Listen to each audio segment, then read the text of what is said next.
दोस्तों नमस्कार। इस लेख के लेखक हैं नेपोलियन हिल्स। इस लेख को द साइंस ऑफ सक्सेस नामक पुस्तक से लिया गया है। उत्साही बनो। उत्साह कई तालों की कुंजी है। एबर्सन ने कहा है, उत्साह के बिना कभी कोई भी बड़ा काम पूरा नहीं हुआ है। साउथ लेक सिटी के मेमन रिटाइकल ने एक अतिथि वक्ता को 45 मिनट तक बोलने के लिए मानदेय राशि दी गई थी।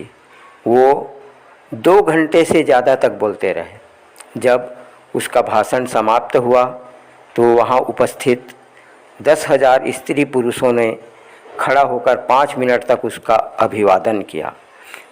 उस वक्ता ने ऐसा क्या कहा वो इतना महत्वपूर्ण नहीं है जितना उनका कहने का अंदाज। वहाँ उपस्थित जनसमूह वक्ता के उत्साह के साथ बह गया। हालांकि इस बात में संदेह है कि किसी को भी उसका कहा याद रहा हो। लुई रिक्टर एरोजेना राज्य कारागार में आजीवन कारावास का सज़ा काट रहा था। उसका कोई मित्र नहीं था, उसका कोई वकील नहीं था और उसके पास पैसे भी नहीं थे, लेकिन उसके पास उत्साह था जिसका उसने ऐसे प्रभावशाली ढंग से उपयोग किया कि उसे रिहाई मिल गई। एंडेंस ने रविंद्रन टाइपराइटर कंपनी से अपने दिन दशा का हवाला देते हुए पत्र लिखा और निवेदन किया कि वह उसे वो टाइपराइटर उधार में दे दे। कंपनी ने अच्छाई दर्शाते हुए उसे टाइपराइटर उधार में दे दिया। सज़ा की माफ़ी।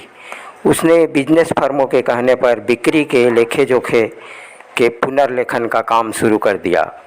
उसके प्रतिलिपि लेख इतना प्रभावशाली था कि लोगों द्वारा दी गई धनराशि से धन इतना इकट्ठा हो गया कि उसने अपने एक वकील रख लिया। न्यूयॉर्क सिटी के एक बड़े विज्ञापन एजेंसी का ध्यान उसके काम पर गया, जिसने एक वकील के सहारे उसका सज़ा माफ़ करा दिया। जैसे ही वह जेल से बाहर आया, एजेंसी के प्रमुख उससे मिला। उसने ये शब्द कहे, रिक्टर, तुम्हारा उत्साह जेल में लोहे के इन सलाखों से ज़्यादा शक्तिशाली साबित हुआ। इस विज्ञापन एजेंसी ने $10,000 का वार्षिक वेतन पर उसको नौकरी में रख लिया। मायामी की कहानी। हाल ही के एक आवास की कमी के दौरान combined insurance company of America के अध्यक्ष डब्ल्यू क्लेगम स्टोन अपने परिवार के साथ मायामी छुट्टी बिताने गया। जब उन्होंने रियल एस्टेट ब्रोकर को किराए का घर दिलाने के लिए संपर्क किया तो वो हंसने लगा। वो बोला, आपको इस शहर में किराए का मकान मिलना मुश्किल है। स्टोन मुस्कुराए और बोले, ठहरो, मैं तुम्हें दिखाता हूँ। इस बीच उसका परिवार होटल के लॉबी में बैठा प्रतीक्षा करता रहा। उन्होंने टैक्सी बुलाई और उसमें बैठकर शहर का भ्रमण किया। थोड़ी ही देर में उन्हें कटीले तारों से घिरा एक विशाल घर दिखाई दिया। उसके मुख्य द्वार पर बिकाऊ की तख्ती लटकी हुई थी। उन्होंने वहाँ के रखवाले से संपत्ति स्वामी का फ़ोन नंबर लिया और उससे कम राशि पर घर किराए में देने की गुजारिश की तथा उसके लिए तर्क ये दिया कि खाली घर की अपेक्षा बसा हुआ घर जल्दी बिक जाएगा।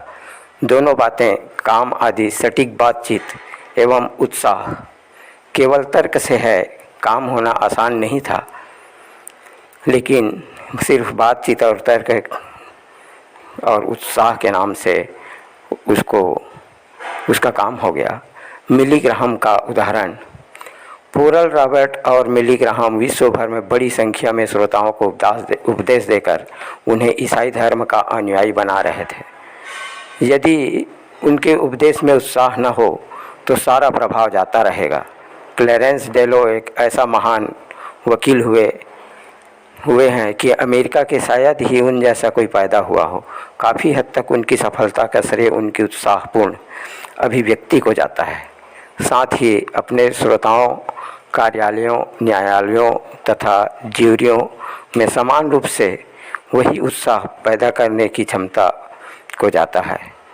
जहाँ तक कानून के ज्ञान का संबंध है, डेलो अपने समय के अधिकांश वकीलों के से पीछे थे। किसी ने कहा है, काश मैं उनमें से एक होता।